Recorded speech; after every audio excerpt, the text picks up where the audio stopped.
Mga kapamilya, magandang gabi po sa inyong lahat.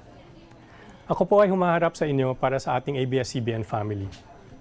Sa simula pa lang po ng epidemya ng COVID-19, ang ating pong news team ay araw-araw, oras-oras, nalalalagay sa peligro ang buhay para lang mahatid sa atin ang mahalagang impormasyon at balita para sa kaligtasan nating lahat.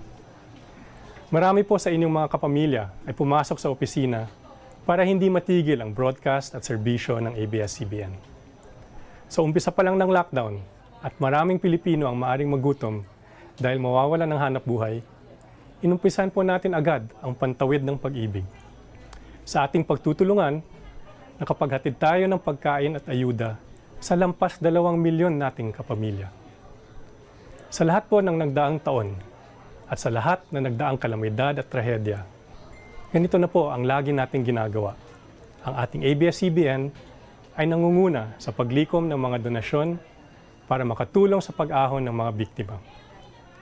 Bukod sa serbisyo publiko, ang ating ABS-CBN ay nakapagbigay din po ng pag-asa at inspirasyon sa pamamagitan ng mga palabas tulad halimbawa ng inyong paboritong Ang Probinsyano.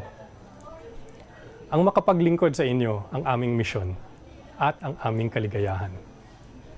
Ngayon po ay dumating ang araw na kami naman ang dumudulog at nananawagan sa inyo.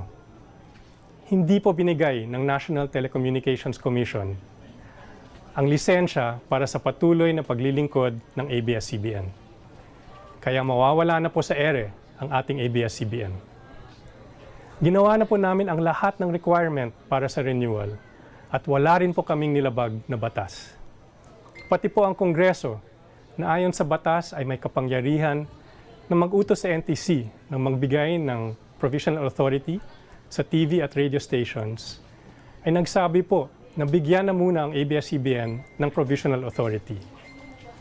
Marahil naintindihan ng ating mga mambabatas na mahalaga ang ating serbisyo, lalong-lalo na sa panahong ito. Mga kapamilya, kung naging mahalaga sa inyo ang ating ABS-CBN, hinihingi po namin na tayo ay patuloy na magtulungan para mapanatili ang serbisyong naidudulot ng ating stasyon. Alang-alang po sa mahigit 11,000 nagtatrabaho sa ABS-CBN at sa kanilang mga pamilya na maapektuhan ng kabuhayan at maaring mawalan ng trabaho. Alang-alang po sa milyon-milyong Pilipino na kailangan ng serbisyo ng ABS-CBN, lalong-lalo na sa panahon ng pinakamatinding krisis sa Pilipinas at sa buong mundo.